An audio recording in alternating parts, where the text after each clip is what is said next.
ሰላም የዲቦራ ሰርክል ፖድካስት ተከታታዮቻችን እንኳን ወደ ቻናላችን በሰላም መጣችሁ። ዛሬ ደግሞ በአዲስ ርዕስ መጥተናል። አብራችሁን እንድትቆዩ በትህትና እጋብዛችኋለሁ።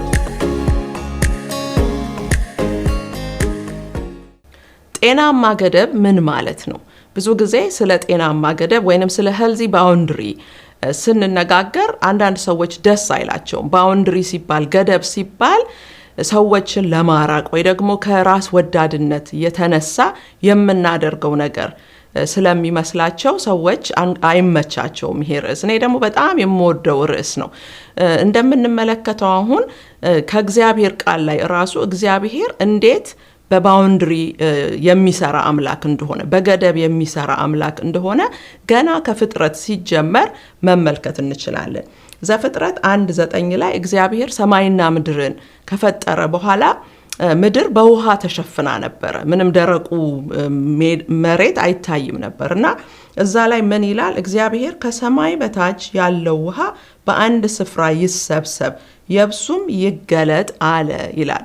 እና እግዚአብሔር በውሃና በደረቁ መሬት መካከል ገደብን ሲያበጅና ውሃው አርፎ እንዲቀመጥ ሰብሰብ ብሎ እንዲቀመጥ ምድር ደግሞ ተገልጣ እንድትቀመጥ እግዚአብሔር ገደብ ሲያበጅለት እንመለከታለን። በሁለተኛው ላይ ደግሞ እዛው ዘፍጥረት ምዕራፍ 2:17 ላይ እግዚአብሔር ሰውን ከፈጠረ በኋላ በኤደን ገነት አስቀምጦት እዚህ ካሉት ዛፎች ሁሉ መብላት እንደሚችል ለአዳም ነግሮት ከዛ ግን ምን ይለዋል? መልካምንና ክፉን ከሚያስታውቀው ዛፍ አትብላ፣ ከእርሱ በበላህ ቀን ግን ሞትን ትሞታለህ ብሎ ለሰውም ገደብ እግዚአብሔር ሲያስቀምጥለት እንመለከታለን። በሌላ ስፍራ ደግሞ ብንጨምረው ዋን ሞር በዘጸአት 19:21 ላይ እግዚአብሔር ለእስራኤል ሕዝብ በክብሩ በሲና ተራራ ላይ ከወረደ በኋላ ሕዝቡ ወደ ተራራው በጣም ስለተጠጉ እግዚአብሔር ሙሴን ምን ይለዋል? ውረድ ይለዋል። ከተራራው ላይ ውረድ፣ እግዚአብሔርን ለማየት ዳርቻውን እንዳያልፉ ከነርሱም ብዙ እንዳይጠፉ አስጠንቅቃቸው። የተሰመረላቸው መስመር ነበረ። ያንን መስመር ግን ጥሰው ወደ ተራራው ከተጠጉ እግዚአብሔር ቅዱስ አምላክ ስለሆነ እነሱ ደግሞ ኃጢአተኞች ስለሆኑ ስላልተቀደሱ መሞታቸው አይቀርም፣ መቀሰፋቸው አይቀርም ነበር እና እግዚአብሔር በሚወዳቸው ሕዝብ እንኳን መካከል እግዚአብሔር የሆነ ገደብ ሲያበጅ ከዚህ መስመር እንዳታልፉ ካለፋችሁ ትሞታላችሁ ሲል እንመለከታለን። ስለዚህ ገደብ ወይንም ባውንደሪ የምንፈራው ነገር አይደለም።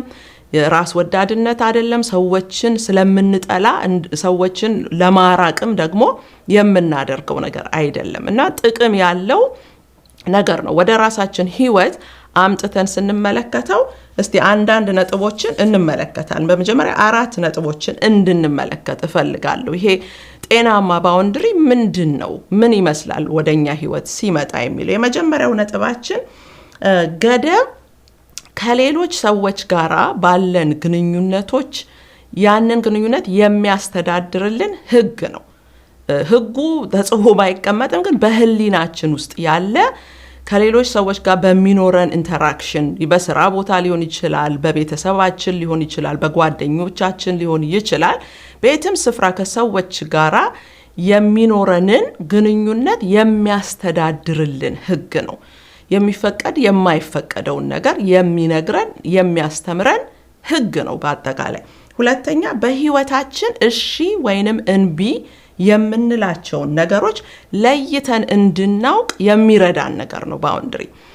ቁጭ ብለን ካላሰብነው ባውንደሪያችን ይኑረን አይኑረንም ላናውቅ እንችላለን። ግን ሲጣስ የሆነ የሚሰማን ስሜት ስላለ ያኔ ነው የምናውቀው። ስለዚህ ሁለተኛው ነጥብ ምንድነው? በህይወታችን ውስጥ እሺ ወይንም እንቢ የምንላቸውን ነገሮች ለይተን እንድናውቅ የሚረዳን ነገር ነው። ሶስተኛ ባውንደሪ የራሳችንን ህይወት እኛው ራሳችን መምራት እንድንችል የሚያደርገን ነገር ነው። ኢምፓወር ያደርገናል። ባውንደሪ ሲኖረን በራሳችን ህይወት ላይ ኮንትሮል ይኖረናል ማለት ነው። አራተኛ ደግሞ እኛ ምን አይነት ሰዎች እንደሆነን ስለኛ የሚናገር ነገር ነው። ማንና ምን አይነት እንደሆነን ስለማንነታችን የሚናገርልን ነገር ነው ባውንደሪ። ባውንደሪ ብዙ አይነት የህይወት አቅጣጫዎቻችንን ወይም የህይወት ክፍሎቻችንን የሚዳስስ ነገር ነው። ባውንደሪ ስንል ወይም ገደብ ስንል በተለያየ ክፍል ልንከፋፍለው እንችላለን። ዛሬ ግን አራቱን ብቻ አጠር አድርገን እንመለከታለን። የመጀመሪያው የአካል ገደብ ነው ወይንም ፊዚካል ባውንደሪ። የአካል ገደብ ስንል ምን ማለታችን ነው? እኔ የራሴ የሆነ አካል አለኝ። በዚህ ቆዳ ውስጥ ያለሁት እኔ ህሊና ነኝ። ሌላ ሰው ደግሞ በቀለ ደግሞ እዛ ጋር ካለ በቀለ በራሱ ቆዳ ውስጥ ያለ ሰው ነው፣ የራሱ ሰው ነው። ስለዚህ የአካል ገደብ ስንል ምንድነው? የኔን ሰውነት መንካት የሚችለው ሰው ማን እንደሆነ የሚያስረዳኝ ነገር ነው። ስለዚህ የኔ ሰውነት በኔ ኮንትሮል ውስጥ ነው፣ በኔ ስልጣን ስር ነው ያለው እና እኔን መንካት የሚችለው ሰው ማን ነው፣ መንካትስ ማይችለው ሰው ማን ነው የሚለው ነገር የሚያስረዳን ነው ፊዚካል ባውንደሪ። ሁለተኛው ደግሞ የአይምሮ ገደብ ወይንም ሜንታል ባውንደሪ። ይሄ ደግሞ የራሴ አስተሳሰብና የራሴ አመለካከት እንዲኖረኝ የሚረዳ ነገር ነው። የራሴ ኦፒኒየኖች እንዲኖሩኝ የሚረዳ ነገር ነው። የራሴ አመለካከት የሚፈቅድልኝ ነገር ነው። ሶስተኛው የስሜት ገደብ ነው። ይሄ ኢሞሽናል ባውንደሪ የምንለው ነው። የራሴን ስሜት እኔው ራሴ እቆጣጠራለሁ፣ የራሴን ስሜት እገዛለሁ። የሌሎች ሰዎች ስሜት እኔን እንዳይቆጣጠረኝ ጥንቃቄ አደርጋለሁኝ ማለት ነው። አራተኛው መንፈሳዊ ገደብ ወይንም መንፈሳዊ ስፒሪቹዋል ባውንደሪ። ይሄ ደግሞ የራሳችንን ፈቃድ ከእግዚአብሔር ፈቃድ ለይተን የምናውቅበትና የመንፈሳዊ ህይወታችንን ኃላፊነቶች የምንወጣበት ባውንደሪ ነው። ሌሎችም አሉ፣ ግን ሁሉንም ማየት አንችልም በዚህ በአጭር ጊዜና እነዚህ እንዲሁ አራቱን ለማየት ስለፈለኩኝ ነው። እኔ ጤናማ ገደብ ምንድነው? ሚዛናዊ ነው። በጣም ልቅ የሆነ ገደብ ከሆነ በህይወታችን ውስጥ ያለው ሰዎች በእኛ ህይወት ውስጥ እንደፈለጉ የማድረግ መብት ሊሰማቸውና በዛ ውስጥ እኛ ብዙ ልንጎዳ እንችላለን። በጣም ደግሞ የጠበቀ ገደብ ካለን ብዙ ሰዎች ሊፈሩንና አቮይድ ሊያደርጉን ወደኛም ላይ ይጠጉ ይችላሉ። ስለዚህ ሚዛናዊ የሆነ ጤናማ የሆነ ገደብ ነው እንዲኖረን የሚያስፈልገው። ጥቅሙ ምንድነው? ባውንደሪ ሲኖረን ምንድነው የምንጠቀመው? እስቲ አሁን ደግሞ በዚህ ላይ 3 ነጥቦችን እንመለከታለን። የጤናማ ገደብ ጥቅሙ የመጀመሪያው ከአደጋ ይጠብቀናል። ለምሳሌ ቅድም እንደተመለከትነው የእስራኤል ህዝብ ወደ ተራራው አልፈው ከተሰመረላቸው መስመር አልፈው ቢጠጉ ኖሮ መሞታቸው አይቀርም ነበር። አዳምና ሔዋን ከፍሬው አትብሉ ተብለው ባውንደሪውን ጥሰው ሄደው ስለበሉ ከኤደን ገነት ተባረሩ፣ አደጋ ላይ ወደቁ። ሌላ ልንመለከተው የምንችለው ጥሩ ምሳሌ ለምሳሌ መኪና ሰዎች ሲነዱ በራሳቸው መስመር በራሳቸው ሌን ጠብቀው እስከሄዱ ድረስ አደጋ የመድረሱ ነገር ቻንሱ ሎ ነው። ግን ከራሴ ሌን ወጥቼ አጠገቤ ወዳለው መስመር ብገባ ግን የመጋጨታችንና አደጋ የመፈጠሩ ነገር በጣም ቀላል ይሆናል። ስለዚህ ዋነኛው ነገር ምንድነው? አንደኛው ነጥብ ከአደጋ ይጠብቀናል ጤናማ ባውንደሪ ሲኖረን። ሁለተኛ በራሳችን አላማና ህይወት ዙሪያ አተኩረን መኖር እንድንችል ይረዳናል።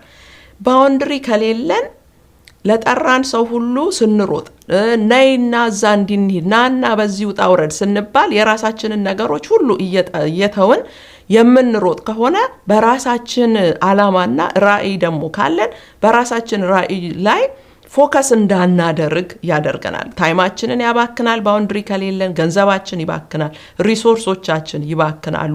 የባከነ ሰው እንሆናለን ማለት ነው። እና ሰው ራዕይ ካለው ጤናማ ባውንደሪ ሊኖረው የግድ ያስፈልጋል። መጽሐፍ ቅዱሳችን ላይ ነህምያ 6 ምዕራፍ 6 ከቁጥር 1 እስከ 4 ላይ ብትመለከቱት ነህምያ በራዕይ ነበር የኢየሩሳሌምን ቅጥር እየሰራ በጣም ቢዚ ነበር፣ ጊዜ አልነበረው፣ ቢዚ ሰው ነበር። ቁጥር 3 ላይ ግን ምንድነው እነዚህ ጠላቶቹ ሰንበላጥና ጦቢያ ከስራው ለማስተጓጎል አንዴ ጠሩታል፣ አንዴና ቡና እንጠጣ፣ በቃ እንደዛ አይነት ከስራው የሚያዘናጉ ብዙ ግብዣዎችን ያመጡለት ነበር። ቁጥር 3 ላይ ምን ይላል? ትልቅ ስራ እሰራለሁ እወርድም ዘንድ አይቻለኝም፣ ስራውን ትቼ ወደ እናንተ በመውረዴ ስለምን ስራው ይተጓጎል ሲላቸው እንመለከታል። ስለዚህ ራዕይ ያለው ሰው ጤናማ ባውንደሪ የግድ ያስፈልገዋል ስራውን ሰርቶ መጨረስ እንዲችል። ሶስተኛ ከሰዎች ጋር ያሉን ግንኙነቶች ሪሌሽንሺፖቻችን እንዳይበላሹብን ይጠብቅልናል ጤናማ ራዕይ፣ ጤናማ ባውንደሪ። ምክንያቱም ብዙ ጊዜ ሰውን ስለምንጠላ ሰው ስለማንወድ ሳይሆን እንደውም ሰዎችን ስለምንወድ ነው ጤናማ የሆነ ባውንደሪ ልናስቀምጥ የሚገባው። ምክንያቱም ግንኙነቱን ይጠብቅልናል። ወዳጅነት ብዙ ጊዜ የሚበላሸው፣ ጓደኝነት የሚፈርሰው ባውንደሪዎች ስለሚጣሱ ነው። ገደብ ስለተጣሰ አንደኛው ሰው ተቀይሞ ተጎዳሁኝ ብሎ ጓደኝነት ይበላሻል፣ ቤተሰብነት ይበላሻል።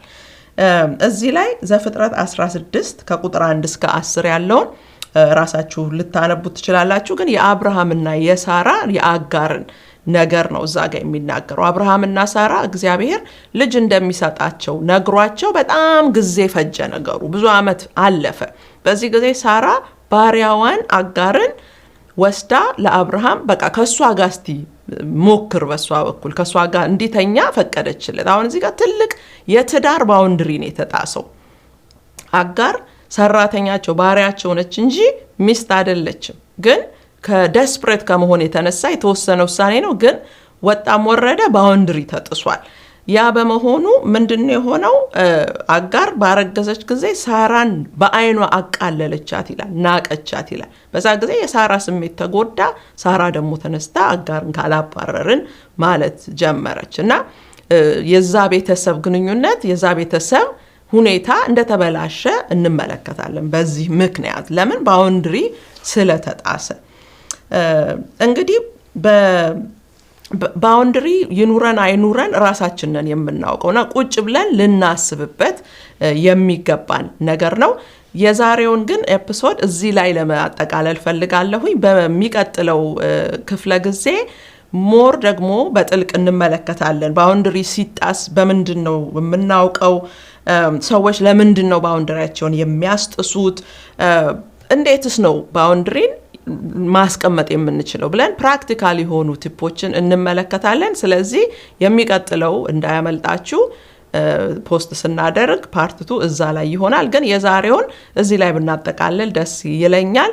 አንድ ልሰጣችሁ የምፈልገው ቻሌንጅ ምንድን ነው? እስቲ ቁጭ ብላችሁ እንድታስቡት ነው። እናንተ ባውንድሪ አላችሁ ወይ?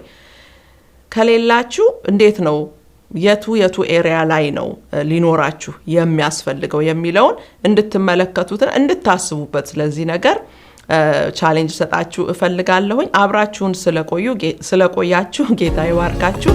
በሚቀጥለው ጊዜ እስከምንገናኝ ድረስ ደህና ሁኑ። ተባረኩ።